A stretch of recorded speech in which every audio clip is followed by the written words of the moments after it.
Alors pour tailler des oliviers, c'est facile, il faut avoir des outils suffisamment forts pour couper même les grosses branches. Donc un couteau-scie est l'outil indispensable qu'il faut avoir et qui permet en général de faire 90% du travail de taille des oliviers. On va compléter avec un petit sécateur à main ou un sécateur à deux mains, et pour les gros chantiers, on va compléter avec une tronçonneuse. Pour choisir un moment pour tailler les oliviers, c'est facile aussi. Toute l'année quasiment convient. La période idéale, c'est le mois de mars. Mais si on les fait plutôt en janvier ou février, ça marche aussi. Et si on les fait jusqu'au mois de mai, il n'y a pas de problème. Pour les tailles en été et en automne, l'olivier les supporte bien, mais on évite de le faire pour préserver la récolte, la production de l'année, éviter les coups de soleil. Donc on essaye de les éviter, mais l'olivier les supporterait. Alors on va adapter la taille à l'âge de l'olivier sur 3 périodes. En période juvénile, les arbres de moins d'une quinzaine d'années, on leur applique une taille de formation. C'est-à-dire qu'on va construire les branches charpentières sur l'arbre. On va l'aider à choisir les branches qui vont rester longtemps. Entre 15 et disons 150 ans, là, on va faire une taille de production. On accompagne l'olivier pour qu'il reste en production avec des rameaux jeunes et actifs. Et passé 100, 150 ans, il faudra envisager une taille de restructuration spécifiquement pour les vieux arbres, de façon à enlever les vieux bois qui souvent ont commencé à pourrir et permettre l'installation de nouveaux rameaux. C'est la régénération de l'olivier. Pour les variétés, on va aussi adapter la taille en fonction des variétés. Il y a des variétés qui ont tendance à monter très haut, des variétés qui ont tendance à s'étaler. Donc même si les principes de taille restent les mêmes, la façon dont on les applique, dont on les décline, vont varier un petit peu selon les variétés. Le caillotier est une variété qui est assez facile à tailler une fois qu'on a accepté son volume. C'est un arbre qui a besoin de prendre du volume. Donc les oléiculteurs qui acceptent des caillotiers de 5 ou 6 mètres de hauteur pourront les tailler assez facilement. Les oléiculteurs qui veulent garder des caillotiers de moins de 4 mètres de hauteur auront beaucoup de mal à les tailler.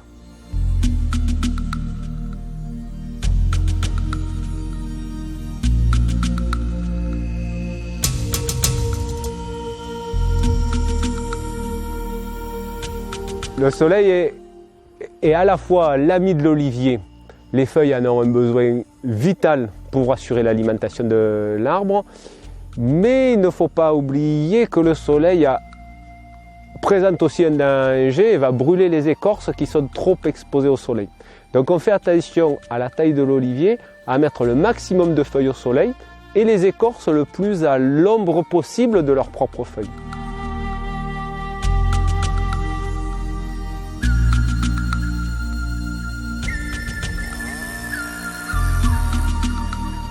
La taille proprement dite de l'olivier, en pratique, c'est une opération qu'il faut réfléchir et qui nécessite, contrairement à ce que croient beaucoup d'oléiculteurs, plus de réflexion que de travail proprement dit.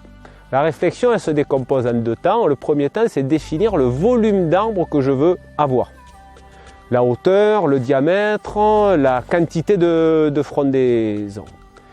La deuxième étape va consister à définir les longueurs de branches que je veux accepter à l'intérieur de ce volume. Et l'oléiculteur, dans ses actions, va toujours commencer en travaillant sur les gros bois avant de travailler sur les petits. C'est un grave défaut de commencer à tailler l'olivier avec un sécateur à une main et de s'apercevoir 10 minutes après qu'il fallait couper la branche à son départ. Donc on commence toujours par tailler les grosses branches au couteau-scie, quand c'est nécessaire, pour organiser le volume de mon arbre. Une fois qu'on a organisé les différents étages, les différentes branches, chaque branche doit aller dans une direction et une seule. Et les 2, 3 ou les 4 étages, en général on s'arrête à 4 étages, là on pourra sortir le sécateur pour faire un peu de tri dans les rameaux, mais en gardant en tête que c'est les rameaux qui vont nous faire des olives et que chaque fois qu'on enlève des rameaux, on enlève des olives potentielles. Et dans le choix de l'organisation du volume de l'arbre, c'est important de respecter une inclinaison progressive des branches. Le tronc, on le garde vertical, c'est logique, tout le monde le comprend bien. Les charpentières vont être légèrement inclinées. Les sous-charpentières un peu plus inclinées, voire horizontales, et les charpentières de 3e niveau peuvent être carrément retombantes. Il faut absolument respecter cette inclinaison progressive, partant du vertical dans le sens de la montée, pour aller vers de l'incliné, de l'horizontal et du retombant. Et absolument éviter, c'est un grave défaut, de laisser s'installer des bois remontants sur des branches qui sont déjà à l'horizontale.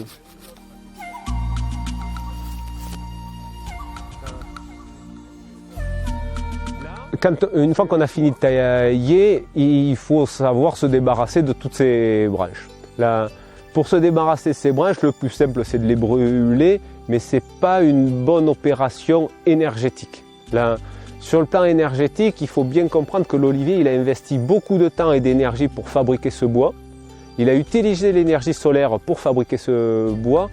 Si on veut utiliser cette énergie pour notre sol, on a toujours intérêt à broyer les branches et à les enfouir dans le sol. Mais c'est parfois long, compliqué, les engins n'ont pas forcément accès au pied de tous les oliviers. Donc le brûlage reste une possibilité, mais qu'il faudrait limiter au maximum.